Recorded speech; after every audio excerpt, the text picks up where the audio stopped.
Our guest today on Dashing Dan's Olympic Adventures for Aussie Home Loans to deal with anyone in Australia. They've got clients in every state and capital. They do Zoom like we are with this chat today, and they've got over 25 lenders on their panel. He's an all-time great in the sport of rowing. He's achieved everything there needs to achieve. He's won an Olympic gold medal in 1992. He's won multiple Australian championships. He's also won a Commonwealth Games gold medal at Edinburgh in 1986. He's also been magnificent in winning a gold medal in the World Rowing Championships as well. He's had a lot of success as coach. He's also been a commentator, and he's also been for many, many years president of his beloved University Rowing Club in Melbourne. He's also won an Order of Australia for his services to rowing. Anything that's been awarded, this man has achieved it in the sport of rowing, but undoubtedly his greatest achievement, anyway, he'll be able to tell us that, was winning the gold medal in Barcelona in the Double Sculls with Steve Hawkins in 1992. Peter Antonie, welcome to the program. Great to have you with us. Well, thank you, Cousin Dan. It's great to be here. And yes. you good listeners probably don't know, or definitely don't know, but I would think we're second or third cousins. So it's a pleasure to be here on the eve of the 2024 Paris Olympic Games. Well, of course, for those that don't know, for those that need to know, and they'll lose sleep if they don't know, we are sort of cousins by marriage, aren't we, Peter? That's probably the most accurate way of describing it, correct? Yeah, that's right. My uncle was Owen Wheel and Will and the Wrecker, and took that attitude onward in life to try and get down the race course and, wreck as many egos as I possibly could. Didn't turn out always like that, but from time to time, we had a win. Certainly did. Well, Peter, you had a win in your career. Do you look back on your rowing career and think, wow, I've achieved everything? Well, at the outset, when I was very, very average, as in hopeless at cricket and AFL or VFL as it was in the day, and running a short distance or any of those other tried and true athletic endeavours, shot put, high jump, long jump, I was completely rubbish at all that. So I needed to look to other things. And that was rowing. So I begged to row, and I wasn't a big fellow. So I had to, worm my way into the program. And, luckily John Sheehan, the head teacher of rowing at Xavier College, allowed me to get into a boat, and I started at the very bottom of that program. And with the VFL career, I pushed that aside because I was made to play footy with the kids who were 2 grades below me. I was so average, and I turned to rugby union where you didn't have to touch the footy. No. So that's how the rowing started. And then from there, in answer to your question, no, I would have never believed it was going to end up where it could, but I was always a bit of a dreamer, and I still am. Now, Peter, when did you feel during your career at Xavier? We know that Xavier's a big rowing school. All the APS schools are massive rowing schools. I went to Xavier, and it was one of the big sports outside AFL, outside cricket, and particularly during summer for the head of the river. When did you feel, gee, I'm pretty good at this and I can make a career out of it in sport?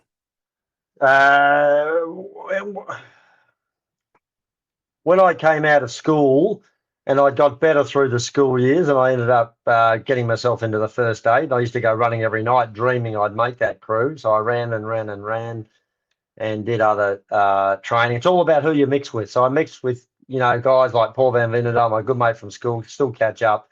And we used to do a lot, and he did a lot, and I just hung on and did what he did. And we just got better and better and better. Then I did the same with other people. When I came out of school, I joined the Melbourne University Boat Club. I'm no longer president, but was for 24 odd years. But it was all about mixing with great people. And in anything you do in life, that's what you got to do. So the lightweight rowing program at Melbourne University was world leading. And those guys I rowed with when I came out of school, they were older than me. They became my mentors. If I came down on a Saturday morning a little bit dusty, they gave me the biggest kick up the backside you would have ever seen or felt. And so I learned very early to pull my head in and to train bloody hard, but I was extremely lucky that I was in an environment that was highly competitive. We had a very big squad, and it was like a conveyor belt. And the objective was not just to be good, but was to go overseas every year and go to the World Championships after having trained very, very hard in the gym at the Stan Nichols gym in Caulfield, where we mixed with the greatest athletes in the world, great tennis players and the great footy players, and who come over summer, in a whole raft of people. And we were doing that all to get the best of training, mixed with the best people, with the objective to go overseas and race against all the other rowing nations in the world. And we were not just going over there to compete or win a medal. Our goal was to always win. Now, that didn't always happen, but the guys I mixed with when I first came out of school at the age of 17, 18 were phenomenal. And I look back on it, and I was the luckiest young bloke going to find those people who had those objectives. Peter Antonie is my guest. He won a gold medal for Australian rowing in 1992. He's got an Order of Australia for his contribution to rowing, one of the all-time greats, for dashing down to Olympic adventures for Aussie homelands. You're also a pretty determined individual, Peter, aren't you? So if you're going to get somewhere, you're going to get somewhere, aren't you? Well, Dan, because of those early learnings and having mixed with the people who set our objectives very, very high, I was taught an immense amount, and that translated into everything else I did, whether it was, coaching rowing or working in my career, which is the investment world. It was all about understanding what you're doing, go as hard as you possibly can at it, study what you're doing. If it's sport, you got to immerse yourself in it. I look at all the best sportsmen today, whether they're, the AFL players that we dearly love, or those who are off to the Olympics in a whole vast variety of sports.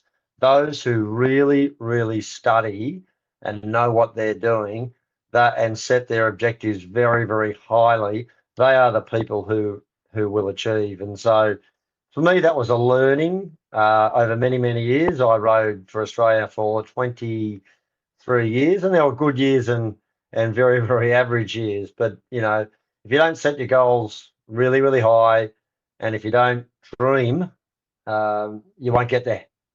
Had you over exceeded expectations when you got your first crack at representing Australia at the age of 19? Did you think, gee, I didn't believe I'd get here so quickly? 1977? Yeah, I think in retrospect, that was a very early introduction to the world of, senior A, elite, top flight rowing. And why did that happen? It was luck in a way that I chose the right rowing club. And the guys who had been there before me were rebuilding the squad, which is very big with young people. And I was there at the right time, at the right place. And their objective was to, get our crew out of Melbourne Uni, the lightweight four, selected unchanged. And we, did an immense amount of work with I just think it was our and their, Jeff Rees, Cole Smith, who I talk to every day almost, still row with both of them a fair bit. The expectations and the goal setting was immense. And I just went along for the ride and improved at a great rate of knots in that first year or second year out of school, really. So it was really fortunate to be there. Well, for many years, Peter, Victoria dominated the King's Cup. It was one of the great rowing events. Roger Wilson, who I know quite well, used to call that. We used to hear it towards the end of the summer, knowing that summer was ending and the VFL season was about to start. And Victoria would monopolise that event over their arch rivals, New South Wales. Not only Melbourne Uni, but there are some other great rowing clubs. Mercantile is another one. But do you think the private school system helped a lot in developing excellent rowers in this state? Oh, there's no doubt that's helped in Victoria, or Melbourne in particular. There's immensely strong rowers who, come out of other great Victorian cities, the cities of the Murray River, go out, East Victoria, you go out to Ballarat, you go to Bendigo, Warrnambool, you've got Olympians from all over the place, and in other states, particularly South Australia, where quite a number of the guys who are rowing there went to World War One, and about I think 2 to 3 fellows from South Australia formed part of the Australian Infantry Forces crew that won the King's Cup for the first time on the Henley River, on the Thames River in Henley, and brought that magnificent King's Cup, Gold Cup, back to Australia. You go to the northern rivers of New South Wales. This is before the times when there were roads. It was all on the rivers, so Yes. professional rowing was massively strong and incredibly lucrative. So great rowers have come from all over the place in Australia. Perth, South Australia, and Queensland. So it's not just the private school system, but it's become very popular now. We've got 180 young athletes, whether they've come from private schools or non-private schools, over in the US at the moment at US colleges. So they'll come back and be part of our future Olympic teams. But rowing's in pretty good shape in Australia with great athletes being farmed up all the time. Do you feel like you've played a big role in that, Peter? Making it so popular? Yeah, I think when there was not a lot of medals being won on the Olympic stage through the 90s, and if you go back to 76, 80, the Australian Olympic team wasn't winning in any sport in great amounts. We certainly had wins and medals coming through from the swimming pool with the Mean Machine and John Seaborn and Duncan Armstrong and Nicole Livingstone and some incredibly great athletes, but medals are few and far between. So when the Awesome Foursome hit the scene and they won in '92, and Stephen Hawkins from Tassie and myself got together and we won the double in '92, maybe that got a bit more notoriety and publicity back in those days, and that might have helped a bit to help the sport, get a bit bigger. But it's pretty popular now, particularly with girls, which is great to see, because I've got 3 young daughters who all row. Well, it's fantastic, and we'll get to that shortly, because we know the women's program is absolutely kicking goals at the moment, to use of footy terms. Peter Antonie is my guest on Dashing Down's Olympic Adventures for Aussie Home Loans.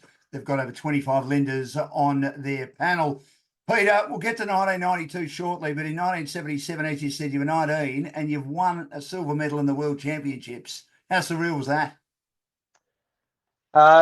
We hit Europe a few weeks before that, probably 6 weeks before, and raced around Europe, and we're unchallenged in the lightweight events, which is what I was doing, which is had to weigh 70 kilos, which is pretty difficult, like being a jockey, really. But we were unchallenged, and then we went to the Worlds. It was a long week of racing, and effectively in the final we took a massive lead at great cost, and over the last quarter, the closing stages, I completely shut down, kept moving and shuffling up and down, but I couldn't see, I couldn't hear, hard to move, and lost all power, completely spent and blown up from having gone too hard too early, not having the skill and the whereabouts to pace myself better over what is a very, very difficult distance, which is 2,000 metres, which takes, call it circa 6 minutes of flat out gut-wrenching racing, particularly when we're having to lose weight and you don't have a lot of fuel in the tank. So we felt coming in that we were favourites, and we were, and we gave it all away. Second was good, particularly being very young, but it was very disappointing because I felt that I'd stuffed it up, having just gone too damned hard. Perhaps I should have been better managed by the handlers and coaches, but tell me to go hard, and I'm going to go as hard as I can till I drop. And I got myself in real trouble over the closing stages. Bronze medal in 1978. Did you learn from 77? A little bit, but we just weren't going as well as the year before.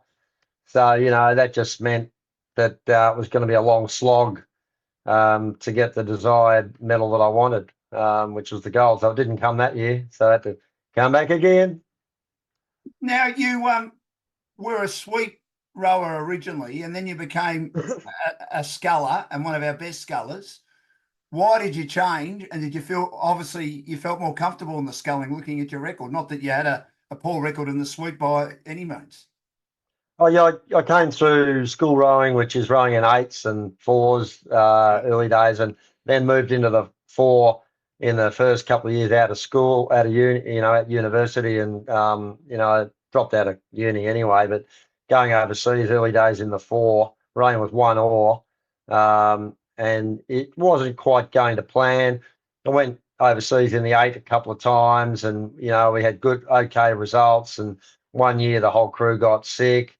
So a lot of risks in all that. And I felt one day that if I was going to prove to myself that I was any good at this, I had to prove that in the single scull being the ultimate challenge. And if you're doing it by yourself, you're it. And so I moved over into single sculling to learn, that higher end skill, and to really build up a lot more power and strength and watermanship and what have you. And I started rowing in the single scull in the early 80s. And it takes years to acquire the great skill set you need to win at the highest level. And you look at, Kim Crow Brennan, who, won in Rio. It took him, two Olympics to get there. Yeah. Now, just on that, Peter, a little birdie told me, and we've had Kim on our program on Dashing Down's Olympic Adventures for Aussie Homelines, that 1P Antonie helped her a lot in becoming the great sculler that she became. I believe that any spare moment she had, being, of course, at the Melbourne Uni Boat Club, of which you were president at the time, any spare moment she had, Peter Antonie, you'd go out and you'd do some sculling together. Oh, look, a few times, but not an immense amount. We talk about what we're trying to achieve every now and again, but it was more giving people like him the opportunity and, making sure that nothing got in the way. Immensely intelligent woman with great skill and goal setting abilities. And Kim probably had the most meteoric rise in rowing I've ever seen, hitting the national team, over the very, very, after a couple of years of rowing. And that was quite extraordinary because it generally takes years to build up the skill set, the endurance capabilities and the power and the knowledge and the racing nous to perform well. And Kim put all that together very, very quickly. Average age for gold medal in any boat class is around 30 years of age. And, Kim got there very, very quickly, just demonstrating how much of a great athlete she is. Well, of course, she came from another sport too, and within a year she was in the Victorian Queen's Cup team, if not less than a year. And that, you're right, meteoric rise. Yeah, extraordinary. And this year we've got Tara Rigney from Sydney, rowing in the women's single scull in Paris. And she is a very, very good chance to win. She's certainly younger than her main competitors from Holland and New Zealand. Emma Twigg is the reigning Olympic champion. Emma is going to her, I think, fourth Olympics. And Caroline Florin from Holland is the reigning world champion from last year. I used to row against her father. Right. But Tara Rigney got very, very close at the relatively recent World Cup event in Lucerne, Switzerland, half length. And I think that will give her great belief in her own ability. And she's a quiet assassin, I think. So I think she rows exceptionally well and has, the ability to, really, really vie for the gold medal in Paris. Excellent. Now, Peter, 1984, were you hoping to be part of the Australian team, or was it just a bit early yet for you in the single sculls? A bit early. I had not switched into the heavyweight rowing. Only heavyweight rowing, or open weight as they call it, was in the Olympic program in those days. So I was still trying to, notch up a win in the lightweight events. And so, no, I didn't even put my hat in the ring for the Olympic program in those years. It just wasn't quite relevant to me. I was rowing certain domestic events in the heavyweight category and going really well. But, I just thought I want to, get done what I need to have done. That's win a gold medal in the lightweight category at the World Championship level, which is on an annual basis. And I was, moving around different boat classes.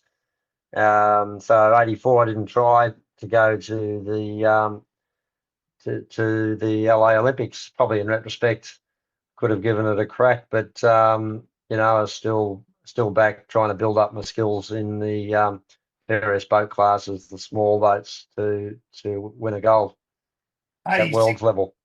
86, you were probably ready. You won a world championship and you won a Commonwealth Games gold medal. So do you feel you belonged in the Sculls by then? That was a big leap forward. I call it quantum leap theory. You can plug away and plug away and plug away, and Yeah. you think, am I ever going to get any good at this? And all of a sudden, everything drops into place. The weightlifting and the power work you've done, years and years of endurance rowing, and just the pure skill set you need, and the right mental approach to it all. And it seemed to really come together with a great coach, David Yates from Melbourne Uni Boat Club. I had the best equipment. I reckon we designed, helped work with Jeff Sykes from Geelong to design absolutely incredible single scull made of beautiful timber as it was in the day, and beautiful wooden oars that we, carved up ourselves to some degree, imported them from Switzerland, and then, put our own final carvings into those things to make them absolutely top flight. So, got away in 86 Commonwealth Games, won that by 15 seconds. So I was red hot. And at the world titles that year in Nottingham in 86, a couple of weeks after the Commonwealth Games, I was probably running out of gas, having to keep my weight down for that many weeks, but I managed to hang on by 2/100ths of a second. So that was the occasion when I was able to get that elusive World Championship gold medal, which took 9 years. Now, Peter, you talk about the lightweights and the heavyweights. There's only the lightweights that exist now. For the uninitiated, was it a lot like being a jockey that you had to, if you were going to be lightweight, you were probably an in-between size, weren't you, between lightweight and heavyweight? I know you've told this story a few times to family members, and you showed us the gold medal. I remember at a Whelan family dinner back in 1992, and you explained that story. So was it tough to try and be a lightweight when maybe you're an in-between in regard to what you could eat, what you couldn't eat, and your training regime, etc.? It plays with your head a lot, that's for sure. Yeah. That's why I respect any athlete that's got to compete at a weight limit. We were aiming to be incredibly strong and build up, massive endurance. The endurance side and all that work will help you lose weight, but trying to be really, really powerful entails, a lot of weightlifting and lifting as much weight as you can effectively. So on the one hand, you're building yourself up, and on the other hand, you've got to get yourself down to incredibly low body fat, and to make the weight, which you have to weigh in 2 hours before a race, is pretty damn tough, particularly if you are on the bigger end of the scale, and you've got to get yourself down to the, exactly on the weight or just a tiny bit under. So yeah, it was hard. And for some lighter guys and girls who are naturally lighter, it's obviously easier. For me, it was getting harder and harder. And so back in those days in 86, 87, 88, lightweights were still not introduced into the Olympic program. So I then, in 1988, I threw my hat in the ring to compete against all the other heavyweight rowers or open weight rowers in Australia. and rowing the single scull domestically and also in the King's Cup, and just do all the other selection criteria, ergometers and everything like that. But putting on a couple of kilos, everything I was doing just took off. So I was winning the single, I was winning the double, I stroked the King's Cup crew in '88. Yeah. So I was moving into a zone where I've been rowing, since I'd left school, probably over 10 years, and I was getting into that age where all those components were were starting to get very sharpened up, be it massive endurance, incredible, really strong. Still not big, not I was a Collingwood 6-footer, Yeah. but I was getting into the high 70 kilos, low 80 kilo ranges. So plus I had a pretty big belief that I was going okay. 1988 was your first Olympic Games. What was that experience like? And you finished fifth. How did you feel? Yeah, Everything? look, that was good. I mean, I've been going well domestically. I'd stroked the King's Cup crew because I always wanted to do that, and we won that. I had most of the awesome foursome through the various iterations in that boat, plus Gary Gallick, who was silver in Los Angeles in the men's quad scull. So we had Jon Popper behind me, who was gold medal in the 1986 Aussie 8, who'd come out of Romania when he defected as a young fellow. We had an immensely great crew, and we won by 5 lengths in an Olympic year in the King's Cup. Wow. And the selectors broke that crew up and, put some of us not selected and me in the quad and other people in. And I just don't think they got the best ultimate outcome. And the 8 got 5th and the quad got 5th. Actually, for the quad, I was thinking, on a great day, we could have snuck into a bronze. We competed pretty well to get into the final 6. Was a great race in the semi. We had in that era, some great sculling nations, and we're in the quadruple scull. They had the Norwegians, who were, one of the greatest nations in sculling, in doubles and singles and quads. You had the Italians, that was their major focus, and they're a highly funded nation and very good at rowing. You had the East Germans, and we know what they're good at, which is rowing and a lot of other sports, but they're good at everything else. Yes. And the way they go about it. We had the Soviet Union, we had the Czech Republic, we had the Polish, we had the Hungarians. So these were countries, who, were very good. And we ending up 5th was a pretty good outcome, I think. Did it take you long to gel together as a crew as you rowed a lot together, the quad? Well, we were sort of like 4 scullers and dropped in the boat. And look, you're going to get what you get out of the sheer numbers that your scores and your sculling speed will deliver. So we're all pretty close in speed in the single, and our power, as evidenced by ergometer testing, and we did a lot of that. Yeah, so we were round about it, and so you put it together. We all, being single scullers, you sort of row slightly differently, and you got to blend that a bit. So it took a little bit of time, but we got going okay. We won at Royal Henley Regatta, and we were round about it. But we just didn't have that. We were actually not that far away from the medalists, but we just didn't have that extra little bit. Give us another year or two, and we probably would have been there around it. Peter Antonie is my guest, champion rower, won a gold medal in the 1992 Olympic Games, won multiple other titles, whether it be national, whether it be state, and of course won a world championship and Commonwealth Games gold medal as well. He's a respected coach and been involved in the sport for many, many years now. We're here for Dashing Down's Olympic Adventures for Aussie Home Loans, and among their areas of expertise are construction, cash out, pre-approvals, first home buyers, equipment loans, car loans, and personal loans. So, Peter, to 1992, and you thought you might be a chance of being in the single sculls. but you weren't selected. Was that a big kick in the guts or backside for you? No, because the year before, 1991, I went to the Worlds. I wanted to do the heavy single, and I got a good fourth against, the East German Thomas Langer and the Czech guy, Vaclav Halupa, who'd been around for a lot of years, winning silvers and silver Olympics, and Kajtan Broniewski from Poland. Like these guys, I was spotting 6 or more inches of height and 30 kilos of grunt. And I was getting, I was mixing it with those guys. I got a fourth at the Worlds, but I really did believe to win at the Olympics, the best bet for me was to be in the double scull of any boat class. It just meant who was that going to be.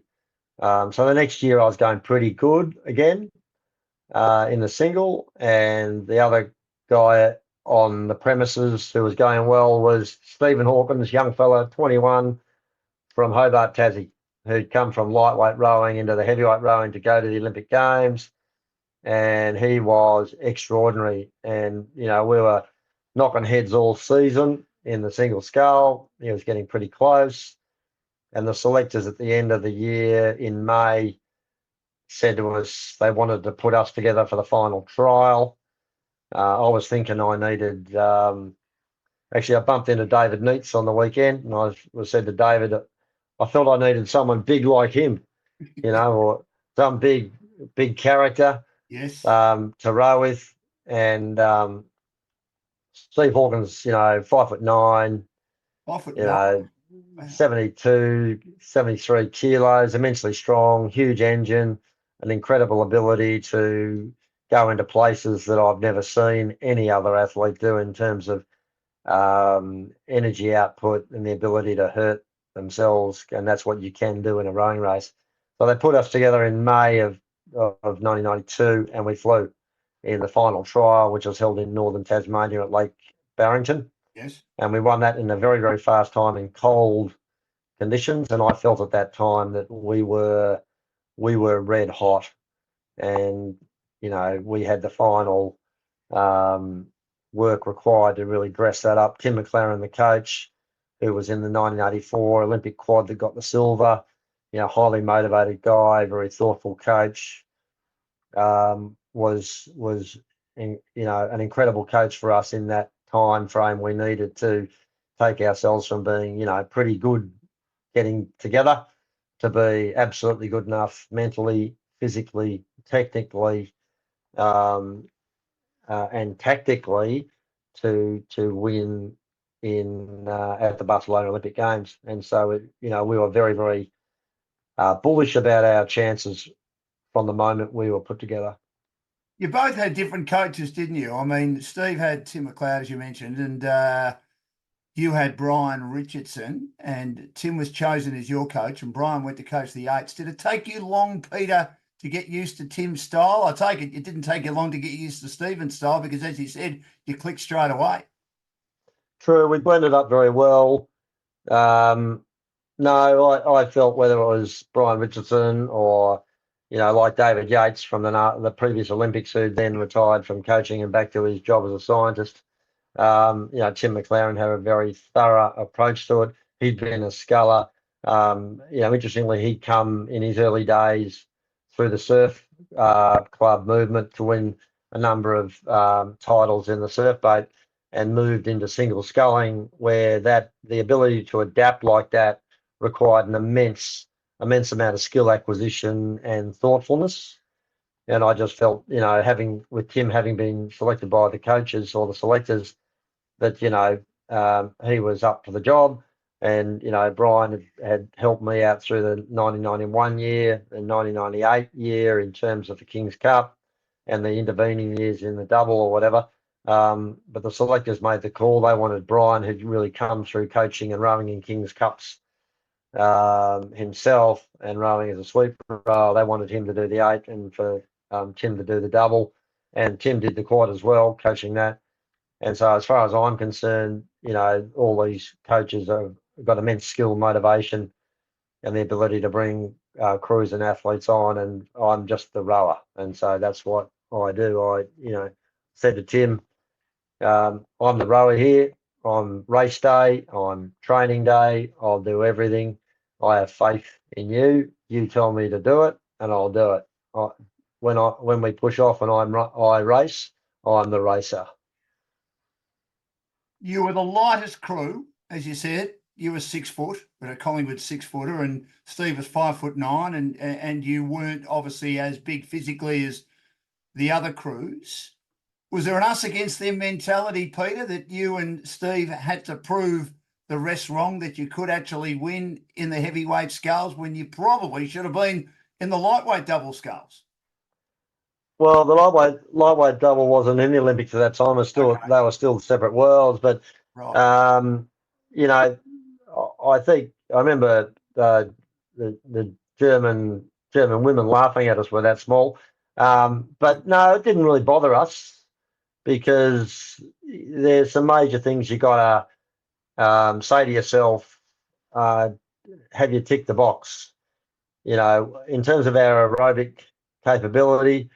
Are we as good as or better than the opposition in our aerobic, go all day, pull hard, and have the ability to withstand that aerobic output required to row over that 2,000 metre distance or, 6.5 odd minutes at a pretty high intensity.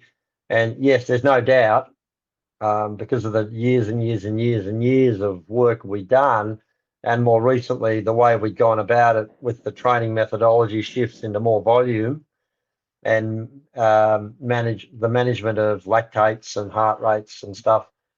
There's no doubt we had the aerobic skill set. Then there's the power to weight, and because we're light and we're incredibly strong through the weightlifting, and Stephen was very, very strong. And I'd done a lot of weightlifting over the years at the Stan Nichols gym, but also, intervening years coming in with, some of the weightlifting movements, cleans and, squats and all that sort of stuff. Power to weight, we would have exceeded anyone else in the event. And technically, due to the coaching and our own years of rowing, there's no doubt in my mind, we were technically superior to the other crews. So, it's all at the margin, this stuff, but if you add it up, and on race day, how was our heads and our preparation tactically and mentally, we were right up for the job. Did the race go to hand, go as you thought it would, Peter? Was it almost the perfect race? And what was the feeling like when you crossed the line in front? The race did go to plan. We'd mapped it out. We were going to pull out a big start, which we hadn't done all year. Then we were going to chill out a bit because we knew we had raw base pace. And then through the second quarter of the race, we sort of made sure we weren't burning ourselves too much in the legs because it's a very leggy sport. And then through the back third quarter, we really put the burners on, but didn't really sprint from the halfway mark.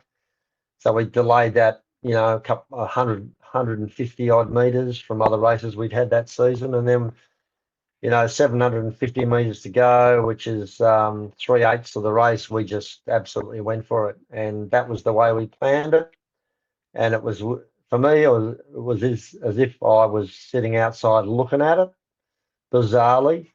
And the race was really quite intense in terms of rating, in terms of the strokes per minute and the closeness between us and the Dutch, who were world champions of the year before, and the Austrians they were the world champions from 2 years prior, and they'd been right on the premises over the intervening significant races of that year. So it was all very close, but we managed to hold the Austrians at bay, and the Dutch just slipped back a bit. Thank you very much. As you said, Peter, the Eastern European countries just love the sculling. Why? You touched on that a bit earlier. I mean, they were everywhere, weren't they? Dominating. The various, whether it was the Eastern Bloc or the traditional rowing nations of Europe, Yeah.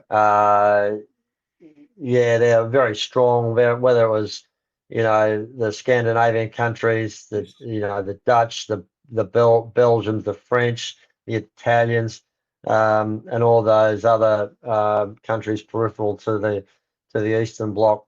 I mean, we just come through the wall coming down, so Yep. we still had in '88 we had the East Germans and the West Germans, but coming into '92, the two Germanys had merged together, so there was only one German country.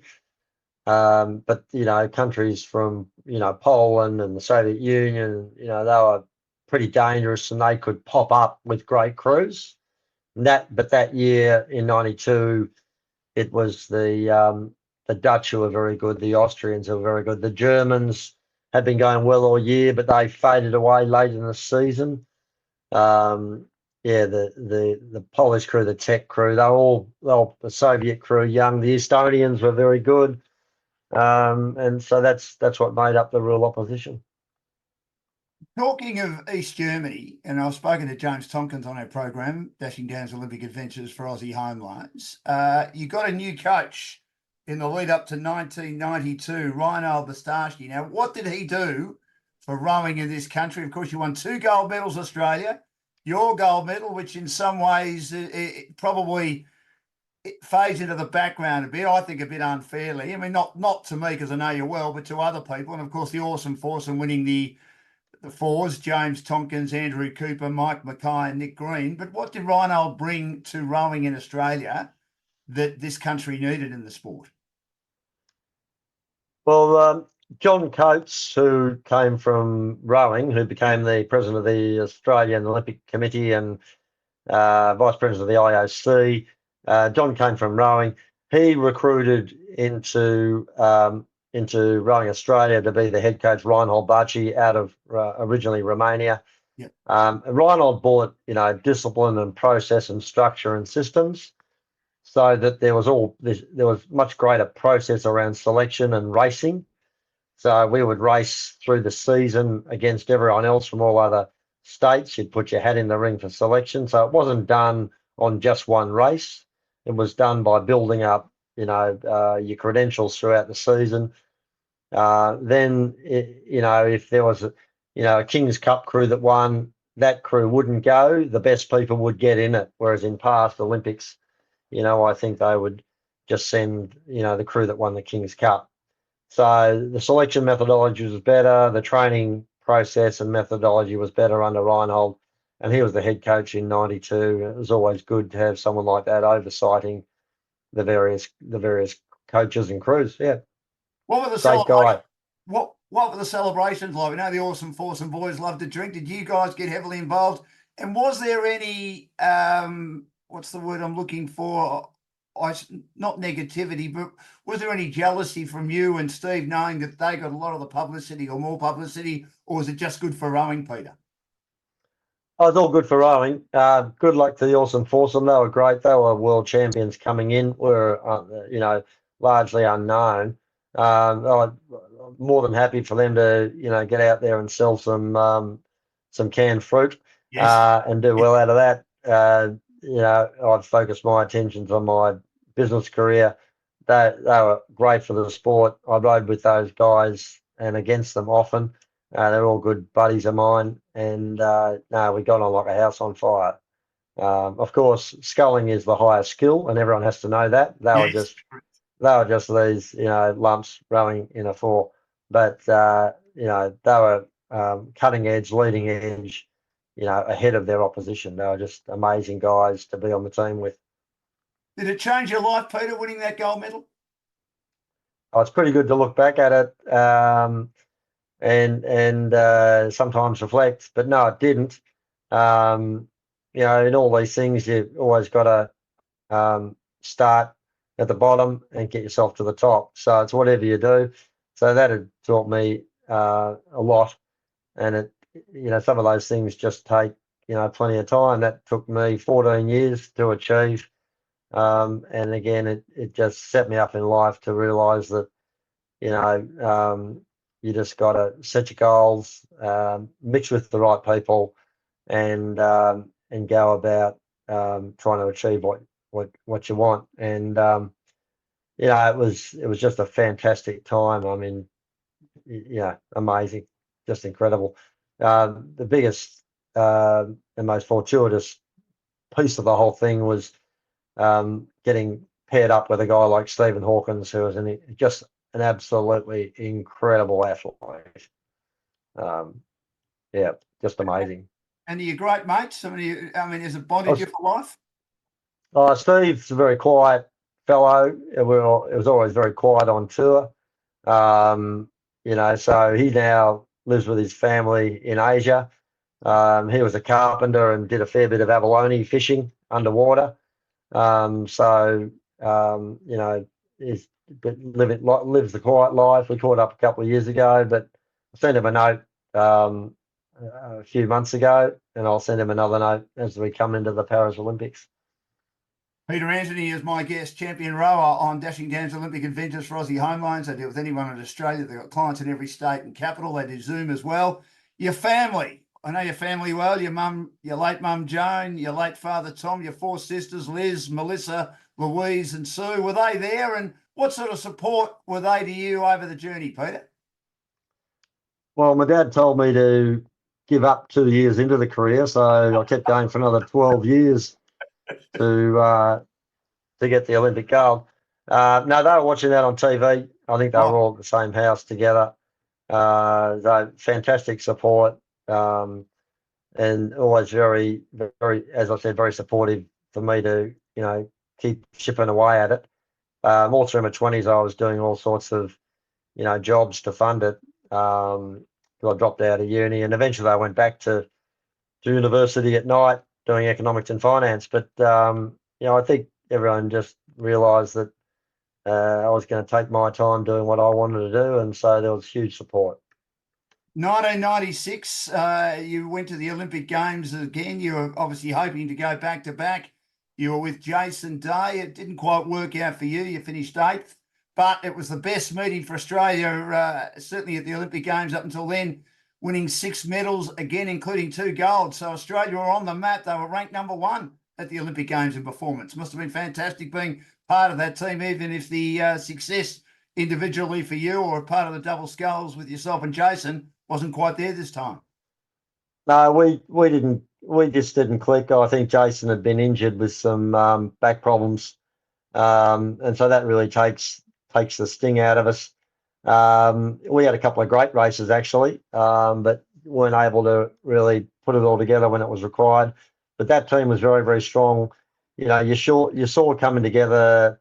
I guess the might of Australian rowing, which has really gone about setting up the program, getting the great coaches, getting the right structure in place, recruiting the right athletes, and that was when you had, your VISs just getting going and starting to do it really well. And your N Swisses and Sassies and, the Queensland Academy of Sport and WACE over WA and TIS down in country. So, then you had the AOS in Canberra, you had, basically the national federations all getting themselves organised and getting the right coaches. So it all came together for a really good outcome at the Atlanta Olympics for the Australian rowing team. Well, I mean, the Awesome Foursome won gold again. Megan Steele and Kate Slatter are outstanding. They won gold in the women's pairs. I mean, I look at the women's performances. That was probably where our women were on the map in world rowing, because most of the crews finished top 5. If they didn't get a medal, they finished top 5. So it was a great performance. Yeah, that's right. And, we qualified across a whole raft of boat classes and did very, very well. And that's what we'll be looking to try and achieve at the Olympics in Paris. I think our women's team's pretty strong, the men's team's pretty strong. There's no doubt in the more modern times that there's a more evenness about where the high quality rowing comes from. GB have really come to the fore. They spend an immense amount of money. But in 1996, we got it all pretty damn right and went very, very well. And in 2000, you elected to go again. You were 42, but age is just a number, Peter. But unfortunately, you got food poisoning. I think you're in the 4s, weren't you? And the Double Sculls again, and you couldn't compete. Must have been pretty tough. Oh, look, I probably should have retired prior to that, but I enjoyed the journey and the work, and I hadn't competed internationally in the intervening years or at the world titles. I was working at ANZ Bank in the investment team. In 1999, I did an immense amount of work in preparation, very, very early in the mornings, doing 24-kilometre rows, and at night doing massive ergometers. And I got back to peak condition, but probably not quite as sharp and as hard as I used to be. And I would have liked to have been in the quad scull. I ended up in the double. We weren't going that well. We started to hit our straps. We went to Holland as a lead up just before the final Olympic qualifier in Europe. So we were selected by Australia, subject to the final qualification to get into the through the IOC qualifications. And the week before, I was food poisoned in Holland. Wow. And in the days leading into the final qualifying regatta, so even though I'd been to the dentist twice in Melbourne, basically I needed root canal treatment in Switzerland because I couldn't basically sleep with a tooth problem. So I had that fixed with 1 day to go or 2 days to go. And so, that just took the edge off it a bit, and failed to get through that final qualifying regatta by a mere 1 foot.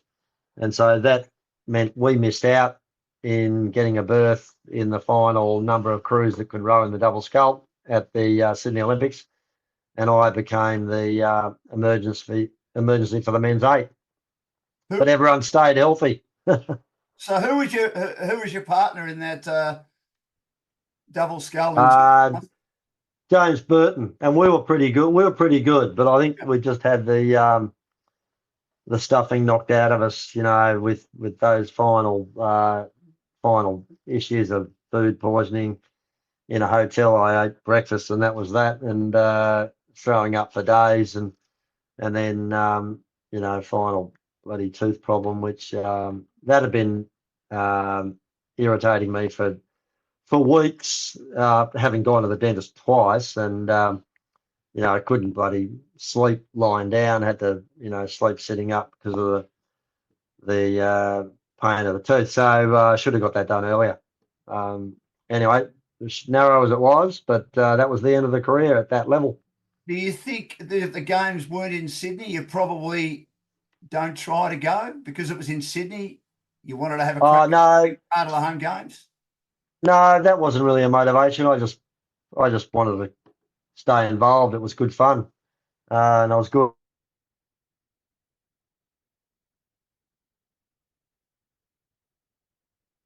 You've turned your Rowing at 42. Yeah, and so you knew then it was over? At that age, it was certainly over. But I still kept rowing at other levels, doing, Henley Royal Regatta, and after head of the Charles in Boston, and a few other signature things, which I'll still do. Now I do it just with the Masters category, and it's all for fun. Yeah, you're still rowing now. You must love it, Pete. You absolutely love it, don't you? Well, it's a good sport. I can still do it. I still catch up with mates, and whether you go for a ride or a run or a row, or play a bit of basketball or whatever you like to do with your Masters footy. All those things are pretty important in life. So rowing's my thing. And you've been involved in coaching. You coached Carey to their first ever Head of the River in 1985. Was that a bigger moment, or was a bigger moment coaching your old school to break their 51-year drought in 1999 to the Head of the River? That would have been pretty special. Oh, no, they were both on a par. Always hard to get a win at that level. I did a fair bit of coaching, haven't coached much of recent times, but it's all about the same things I was taught over the years, getting everything right, addressing all the factors. But yeah, coaching was a bit of fun. I might go back to it when I retire. Now, I believe in the 85 Carey too. well-known broadcaster Tom Elliott. Was he a good rower? Uh, Tom was rough as guts, incredibly strong. So, No, he was quite good. He was very good. Very, very, very good crew. Um, yeah, they mixed with they blended up very well. Tom was immensely strong. The whole crew had great skill sets of mental aptitude, very calm with the guys in the stroke and seven seat. Had some very good athletes through the boat, and yeah, they'd set their goals years in advance that they wanted to do it, and I was just there for the journey on the last year.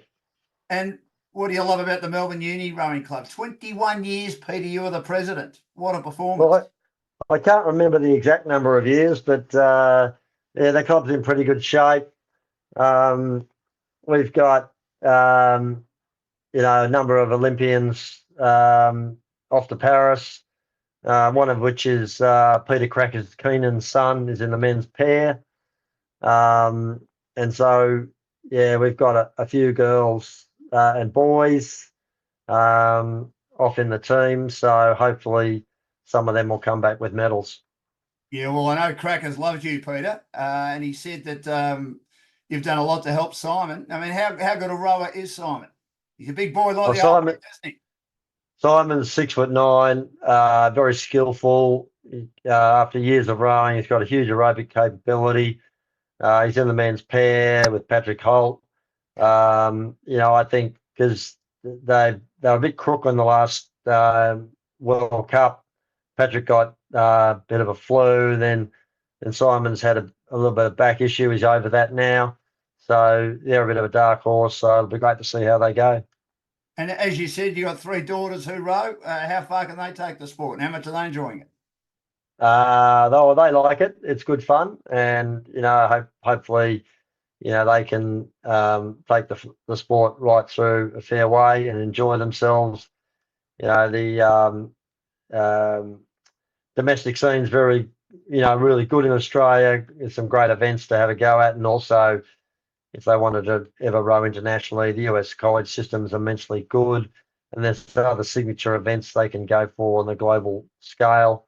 So the future's ahead of them to see what they want to do with that or their AFL careers, because they all enjoy getting out there and kicking the footy around.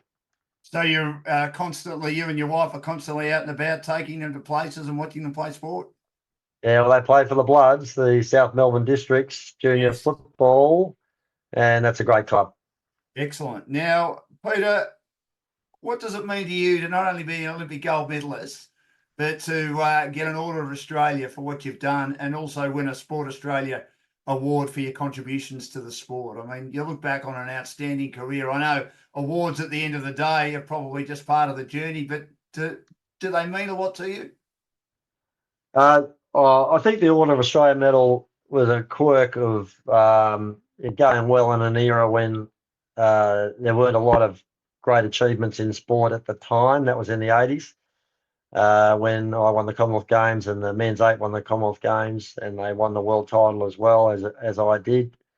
So that was a great achievement, but I think there's a lot of other people who get those type of awards who are far more deserving. To be inducted into the Sports Australia Hall of Fame is something I'm really, really proud of. And again, I look at some of the athletes in the Hall of Fame who are, just your heroes and heroes of all time, like your Dawn Frasers of the world, and you go, shit, I don't deserve to be in this sort of company, but I'm very, very proud of that. You won an Olympic gold medal, Peter. I mean, that's nothing to be sneezed about. I mean, you achieved what you wanted to achieve. Your maniacal self-determination. You've got to be very proud of yourself. Oh, that's right. But yeah, there's it's all a bit of ancient history now, Dan. Still, it's been a great pleasure me chatting to you today, Peter. You've achieved a lot in Good on you, Dan. Thank you. Peter, Antonie has been my guest on Dashing Dan's Olympic Adventures for Aussie Home Loans. And they deal with anyone in Australia. They've got clients in every state and capital city. Areas of expertise include purchasing a property, owner-occupied or investment, building a property portfolio, refinancing, debt consolidation, cash out, construction, pre-approvals, first home buyers, equipment loans, car loans and personal loans. Any sort of loans. They've got over 25 lenders on a panel. Enjoy the games, especially the rowing, Peter. Say good day to your family for me, and thanks so much for joining us on Dashing Dan's Olympic Adventures. Thanks, Dan. All the best.